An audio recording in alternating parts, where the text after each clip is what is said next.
বন্ধুরা, আজকের এই ভিডিওটি এমন একটি ঘটনা নিয়ে যা আপনার হৃদয়কে কাঁপিয়ে দিবে। একটি 11 বছরের বাচ্চা স্কুলের বাথরুমে জন্ম দিল আরও একটি বাচ্চাকে। মেয়েটি স্কুলের ক্লাস 7-এ পড়ালেখা করত, আর এই 11 বছরের বাচ্চা মেয়েটির সাথে ঘটে যাওয়া অবিশ্বাস্য ঘটনাটি দেখতে হাজার হাজার মানুষ সেই স্কুলে ছুটে গিয়েছে। এই ঘটনাটি এতটাই মর্মস্পর্শী যে সেখানে উপস্থিত থাকা হাজার হাজার মানুষ ঘটনাটি দেখে সবাই হতভম্ব হয়েছে। তবে অনেকেরই প্রশ্ন, স্কুল পড়ুয়া এত ছোট মেয়ের সাথে কিভাবে এমনটা ঘটনা ঘটল, আর সেই বাচ্চা জন্ম দেওয়ার পরে সেই মেয়েটির কি হয়েছিল। আপনি যদি পুরো ঘটনাটি শুনেন, আমি গ্যারান্টি দিয়ে বলছি আপনিও হতভম্ব না হয়ে পারবেন না।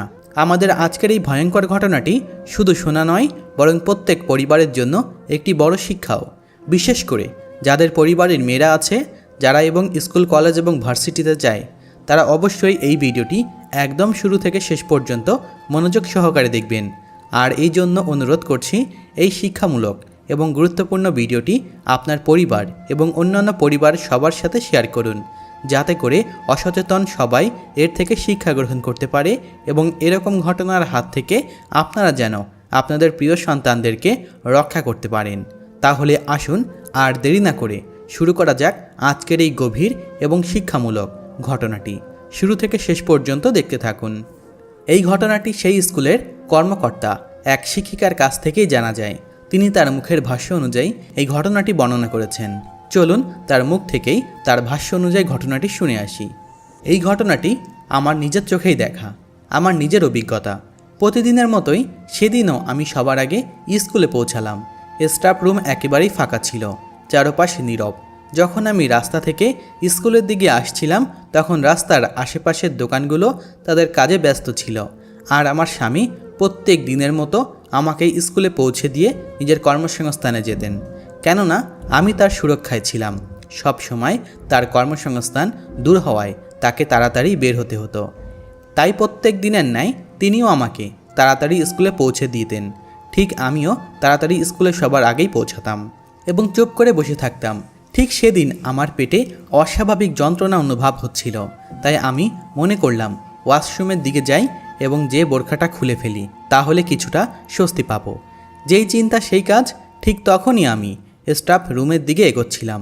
যখনই আমি স্টাফ রুমের দিকে ঢুকলাম, ঠিক তখনই হঠাৎ করে পেটে হালকা ব্যথা অনুভব করলাম। মনে হলো আমার পিরিয়ডের সময় চলে এসেছে। যেহেতু পিরিয়ড হবে, সেহেতু আমি কি প্যাড সঙ্গে এনেছি? যদিও 1-2টা প্যাড আমার ব্যাগে সবসময় থাকতো, কেননা কখন কি হয়ে যায় তা কেউ কিছু বলতে পারে না। আসলে ভাগ্য ভালো ছিল, সেদিন আমার ব্যাগে একটি মাত্র প্যাড ছিল। তাই আমি দ্রুত ব্যাগ থেকে প্যাড বের করে হাতে নিলাম। আশেপাশে তাকিয়ে দেখলাম তখনও কেউ স্কুলে আসেনি। তাই তো আমি স্টাফ রুমের টিচারদের ওয়াশরুমে না গিয়ে গার্লসের ওয়াশরুমে গেলাম, যাতে দ্রুত সমস্যার সমাধান করতে পারি। কিন্তু ওয়াশরুমে ঢোকার পরে যা দেখলাম, তাতে যেন আমার সমস্ত শরীর হিম হয়ে গেল। আমার চিৎকার পুরো স্কুলের প্রতিধ্বনিত হলো, যেন মুহূর্তেই চারপাশটা অন্ধকার হয়ে গেল। আমার মন যেন ঝড়ের মতো উল্টাপাল্টা হয়ে যাচ্ছিল। কি করব বুঝে উঠতে পারছিলাম না। আমার চোখের সামনে শুধু সেই মেয়েটির অবস্থাই ঘুরছিল। অন্য শিক্ষকরা দ্রুত ছুটে আসেন, তাদের চোখও একই জায়গায় আটকে যায়। প্রিন্সিপাল সাহেবা যখন এলেন, তখন চোখের উৎকণ্ঠা স্পষ্ট হলো। এই ধরনের ঘটনা আমাদের স্কুলে যেমন গুরুতর, তেমনই অবিশ্বাস্য। প্রিন্সিপাল দ্রুত এক কর্মচারীকে ওয়াশরুমে পাঠালেন। কিছুক্ষণ পর সে কাপড়ে নাক ঢেকে বেরিয়ে এলো, মুখে বিস্ময় এবং আতঙ্কের ছাপ। সবার চোখ তখন তার মুখের দিকে, যেন কেউ কিছু বলার সাহস পাচ্ছে না।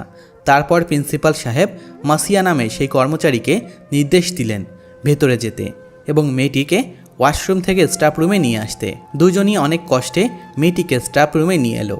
আমরা তাকে সেবা করার চেষ্টা করলাম। তার মুখ ফ্যাকাশে, নিঃশ্বাস কমে আসছিল। মনে হচ্ছিল তাকে অবিলম্বে হাসপাতালে নিয়ে যাওয়া দরকার। কিন্তু প্রিন্সিপাল সাহেব দুশ্চিন্তায় ছিলেন। তিনি বললেন, এটি পুলিশ কেসে পরিণত হলে আমাদের স্কুলের সুনাম নষ্ট হবে। কিন্তু মেয়েটির রক্তক্ষরণ বন্ধ হচ্ছিল না।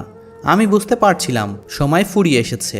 নিজের 2 মেয়ের মা হওয়ার কারণে এমন অবস্থায় আমি ভীষণ অস্বস্তি হয়ে উঠলাম। আর দেরি না করে প্রিন্সিপাল সাহেবাকে বললাম, আর নয়, ওকে কাছের হাসপাতালে নিয়ে যাই, যা হবে দেখা যাবে। আমরা দ্রুত মেয়েটিকে নিয়ে হাসপাতালে গেলাম। চিকিৎসকরা তাকে পর্যবেক্ষণে রাখলেন। আমাদের আতঙ্ক কিছুটা হলেও কমল।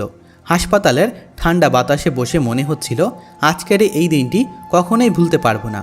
একটি মেয়ে, একটি ছোট জীবন কতটা নির্যাতনের শিকার হয়েছে আমাদের চোখের সামনেই। কিভাবে আমরা এর থেকে চোখ ফিরিয়ে রাখবো?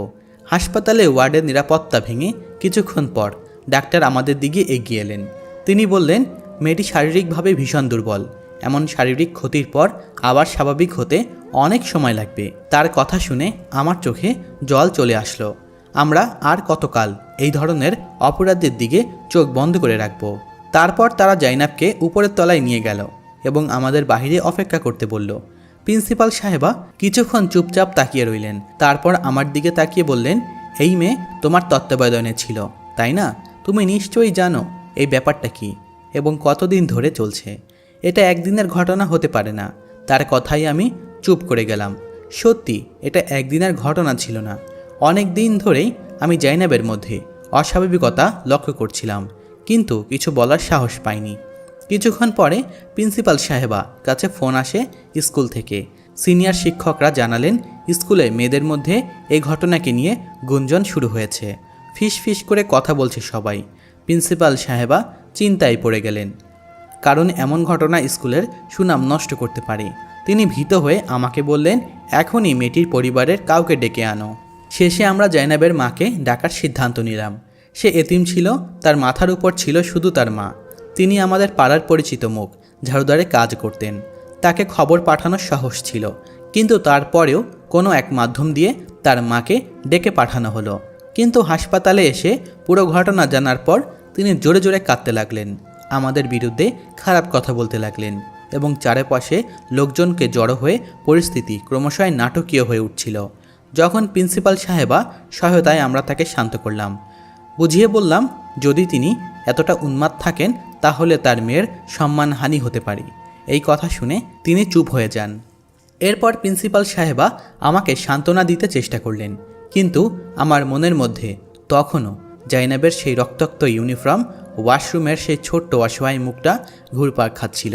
আমি নিজেকে কিছুতেই শান্ত করতে পারছিলাম না। তাই তো কিছুক্ষণের জন্য নিজের বাড়িতে আসলাম গোসল করার জন্য, একটু রেস্ট নেওয়ার জন্য। বাড়িতে রেস্ট নেওয়ার পর আমি রিকশায় করে পুনরায় হাসপাতালের দিকে রওনা হলাম। সেখানে পৌঁছে শুনলাম জাইনাবের অবস্থা কিছুটা স্থিতিশীল হয়েছে, কিন্তু সে এখনও চোখ মেলেনি। ডাক্তার তাকে দেখতে দিচ্ছিল না। তাই তো জাইনাবের মা আমার দিকে এগিয়ে এলেন, আমাকে জড়িয়ে ধরে ফুফিয়ে ফুফিয়ে কান্না করতে লাগলেন। বললেন, মিস নাইলা, আমি একজন বিধবা, গ্রামে কাজ করে জীবিকা নির্বাহ করি। আমি চেয়েছিলাম আমার মেয়ে পড়াশোনা করে যেন তার ভবিষ্যৎ আমার মতো না হয়, কিন্তু আমি কখনোই ভাবিনি স্কুলের চার দেওয়ালের মধ্যে আমার মেয়ে এভাবে নির্যাতনের শিকার হবে। এই কথা শুনে আমি স্তম্ভিত হয়ে গেলাম। আমি শান্ত কণ্ঠে জিজ্ঞেস করলাম, আপনি কিভাবে জানলেন যে যা হয়েছে তা স্কুলেই হয়েছে? তিনি বললেন, কারণ কয়েক মাস ধরে আমার মেয়ে স্কুলের নাম নিতেই লজ্জা পেত। স্কুলের ইউনিফর্ম ইস্ত্রি করতে গেলে তার চোখে জল চলে আসতো। সে বলতো, আম্মা, আমার স্কুলে যেতে ভালো লাগে না, আমাকে স্কুলে পাঠাবে না। অথচ আগে সে স্কুলে যেতে এমন অধীর হয়ে থাকতো, আমি ভেবেছিলাম বড় হচ্ছে, হয়তো পড়ার চাপে মন খারাপ হচ্ছে, তাই কিছুটা জোর করেও তাকে স্কুলে পাঠাতাম। জাইনাবের মায়ের কথা শুনে আমি হতভম্ব হয়ে গেলাম। তার প্রতিটি শব্দে যেন আমার মনের ভেতর কাঁপুনি দিয়ে উঠছিল। ভাবতে লাগলাম, আমরা কি সব কিছুই দেখেও না দেখার ভান করছি? এতদিন ধরে তার পরিবর্তনগুলো আমার চোখেও পড়েছিল, তবুও কেন কোনো পদক্ষেপ নেইনি? হাসপাতালের করিডোরে বসে মনে হচ্ছিল আমাদের সমাজের প্রতিটি মা বোনদের জন্য এই ঘটনা একটি সতর্কবার্তা হওয়া উচিত। সন্তানদের পরিবর্তনগুলোকে অবহেলা করলে আমরা হয়তো অনেক বড় বিপদের সম্মুখীন হতে পারি। নিজের সন্তানকে শুধু সন্তান নয়, বন্ধু হিসাবে গড়ে তোলা উচিত, যেন তারা আমাদের কাছে নিরাপদ বোধ করে এবং তাদের জীবনে প্রতিটি সমস্যা আমাদের পাশে দাঁড়ানোর সাহস পায়। পরের দিন সকালে আমি সরাসরি প্রিন্সিপালের অফিসে পৌঁছালাম। গভীর শ্বাস নিয়ে বললাম, ম্যাডাম, জয়নাবের মামলা এভাবে চাপা দিয়ে রাখা যাবে না। থানায় এখনও কোনো অভিযোগ করা হয়নি, তবে আমাদের দায়িত্ব নেওয়া উচিত। জয়নাবের সঙ্গে অবিচার হয়েছে এবং এটা সম্ভব যে স্কুলে তার সঙ্গে এমনটা ঘটেছে। আপনি তার অবস্থা নিজের চোখে দেখেছেন। সেই স্কুলে ওয়াশরুমে একটি অসম্পূর্ণ সন্তান জন্ম দিয়েছে, যার বয়স হয়তোবা 4 থেকে 5 মাস। ভাগ্যক্রমে সে বেঁচে আছে, তবে যদি কিছু হয়ে যেত? প্রিন্সিপাল সাহেবা রাগান্বিত কণ্ঠে বললেন, তুমি এতিম মেয়েটির জন্য অতিরিক্ত চিন্তা করছো। মিস নাইলা, আমি তো তার চিকিৎসার জন্য টাকা পাঠিয়েছি। এখন আপনি কি ভাবছেন এটাই শেষ নয়? জাইনাবের জন্য আমি পুরো স্কুলের সম্মান ঝুঁকিতে ফেলতে পারবো না এবং নিজের জন্য কোনো ঝামেলা চাই না। এই ঘটনা নিয়ে বেশি কিছু করলে পরবর্তীতে মেয়েরাও এই নিয়ে গুঞ্জন রটাবে, এটা আমার একমাত্র ভয়। প্রিন্সিপালের এই কথাগুলো শুনে মনে খুব আঘাত পেলাম, যেন আমারই দায়িত্ববোধকে প্রশ্ন করা হচ্ছে। কিন্তু পরিস্থিতি সামাল দিতে চুপ করে রইলাম। এরপর আমি মেয়েদের সাথে একান্তই কথা বলতে শুরু করলাম, বিশেষ করে যারা জাইনাবের কাছের ছিল। তাদের কাছে জানতে চাইলাম জাইনাবের আচরণে কিছুটা অস্বাভাবিকতা লক্ষ্য করেছে কিনা। প্রত্যেকেই বলল কয়েকদিন ধরেই সে বদলে গিয়েছিল, তবে এরপর কি হয়েছে তারা কেউ কিছুই জানে না। তখন জাইনাবের এক ঘনিষ্ঠ বান্ধবী কিছু বলল যা আমাকে স্তম্ভিত করে দিল। সে বলল কয়েক মাস আগে জাইনাব একদিন ছুটির পরে স্কুলে ছিল। সেদিন সহকারী শিক্ষক তাকে বলেছিলেন ছুটির পরে থাকতে সহায়তা করবেন বলে, কিন্তু মেয়েটি জানায় সেদিন স্যার তার প্রতি অস্বাভাবিক মনোযোগ দিচ্ছিলেন। কথাগুলো শুনে আমার মন কেঁপে উঠল। মনে হলো স্যার হামাদ কত দূর যেতে পারেন আমি কল্পনাও করতে পারিনি। পরের দিন ছুটির সময় আমি স্যার হামাদকে সরাসরি ক্লাসরুমে ডেকে নিলাম। মুখে হাসি রেখে বললাম, আমি জানতে পেরেছি জয়নাবের সঙ্গে কি হয়েছে। আমার কথাই তিনি অবাক হয়ে তাকালেন এবং কিছুক্ষণ চুপ হয়ে বললেন, আপনি জানলে অবিলম্বে থানায় অভিযোগ করার উচিত ছিল। অভিযুক্তকে শাস্তি দেওয়া উচিত, এত দেরি করা উচিত নয়। এই কথাগুলো শুনে আমি কিছুক্ষণের জন্য স্থির হয়ে রইলাম। তার প্রতিটি কথাই যেন আমার মনের ভেতর আরও বড় প্রশ্ন জেগে উঠেছিল। আমরা কি সত্যি স্কুলের অভ্যন্তরে সুরক্ষা দিতে পারছি? স্যার হামাদ চলে যাওয়ার পর আমার মনে এক ধরনের সন্দেহ রয়ে গেল। ভেবেছিলাম আমরা কি সত্যি পুরো সত্যটা জানতে পেরেছি, নাকি আরও কিছু লুকিয়ে আছে। হাসপাতাল থেকে ফিরে এসে আমি জয়নাবের মার সাথে কথা বললাম। তিনি জানালেন জয়নাব প্রায় অস্বস্তি নিয়ে স্কুলে যেত। তিনি বললেন আমার মেয়ে তার স্কুলের ইউনিফর্মের প্রতি ঘৃণা প্রকাশ করত। আম্মা, আমাকে স্কুলে পাঠিও না, সে বলতো। কিন্তু আমি ভাবতাম পড়াশোনার জন্য হয়তো তার মনের উপর চাপ পড়েছে। আমি তখনই বুঝতে পারলাম হয়তো এমন আরও অনেক মেয়ে আমাদের এই স্কুলে আছে যারা এমন কিছু ভয় নিয়ে প্রত্যেক দিন স্কুলে আসে। তাদেরও কি কেউ সাহায্য করবে? তাদের কণ্ঠও কি কেউ শুনবে? এই চিন্তাগুলো নিয়ে রাতে ঘুমাতে গেলেও মনে শান্তি পাইনি। ঘুম ভেঙে বারবার মনে হচ্ছিল আমরা আমাদের দায়িত্বে কোথায় ব্যর্থ হলাম। এমন এক পরিস্থিতি তৈরির জন্য কি আমরা নিজেরাই দায়ী? যদি আমরা সময় মতো সতর্ক থাকতাম হয়তো আজ জাইনাবের এমন পরিণতি হতো না। এটা শুধু জাইনাবের বিষয় নয়, আমাদের সমাজের প্রতিটি মেয়ে, প্রতিটি শিশুর নিরাপত্তা ও মর্যাদার অধিকার রাখে। এই ঘটনার পর থেকে আমার মন যেন নতুন এক প্রতিজ্ঞার বেঁধে গেল। আমার প্রতিটি ছাত্রের সুরক্ষা আমার দায়িত্ব। স্কুলের চার দেওয়ালের মধ্যে যেন এমন কোনো নির্মমতা না ঘটে, সেই জন্য আমি যা কিছু প্রয়োজন তাই করব। স্যার আমাদের কাছ থেকে এসব কথা শুনে আমি হতভম্ব হয়ে গেলাম। তিনি বললেন 5 মাস আগে তুমি জাইনাবকে যেতে বাধা দিয়েছিলে। আমি চুপ করে রইলাম। তিনি আবার বললেন, মিস নাইলা, আপনি কি আমাকে সন্দেহ করছেন? আপনি কি ভাবছেন আমি জয়নাবের সাথে এমন কিছু করেছি?